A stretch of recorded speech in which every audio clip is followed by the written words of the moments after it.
있어요? 우리 콜린성 두드러기 환자분들이 경험적으로 아는 것 중에 하나가 운동을 하면 땀이 났을 때 증상이 좋아진다는 거죠. 근데 이게 이제 증상이 가벼울 때는 분명히 효과가 있습니다. 그 효과가 있다는 것은 콜린성 두드러기 치료에 효과가 있다는 뜻이 아니고 콜린성 두드러기 증상이 땀이 나면서 좋아지는 효과를 본다는 거죠. 근데 이 문제가 우리 콜린성 두드러기 환자분들이 뭐 특별한 어떤 관리법이나 아니면은 효과적인 부분이 없다 보니까 본인이 경험한 것 중에서 운동과 땀의 어떤 관련성의 효과에 너무 심취하는 경향이 있습니다. 예를 들면 한마디로 얘기해서 운동에서 땀나면은 콜린성 두드러기가 좋아진다는 단순한 이 기준을 가지고 이제 운동을 더 많이 하면 땀이 더 많이 나면 콜린성 두드러기가 더 좋아지겠네라고 이제 착각하는 거죠.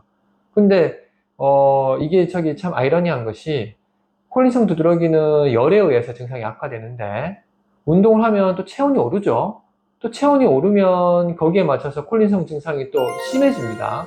심해지는 과정에 있다가 우리가 운동을 더 많이 하게 되면 땀이 나고 땀이 나면서 또 급격히 증상이 좋아지는 거죠.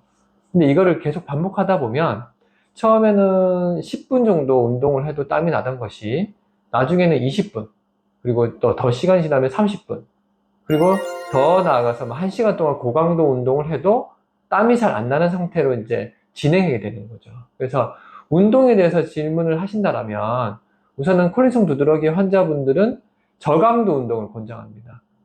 쉽게 얘기해서 그냥 걷는 것, 스트레칭, 이 정도 운동을 하시는 게 좋고, 나는 땀과 상관없이 이런 운동이 좋다라고 말씀하신다면, 그런 경우는 달리기를 하셔도 괜찮습니다. 근데 문제가, 달리기를 했을 때 땀이 나는 것을 목표로 하지 마시고, 자기가 생각하는 정도 수준까지 땀이 나지 않더라도 운동을 하시고 멈추는 지혜가 필요하죠.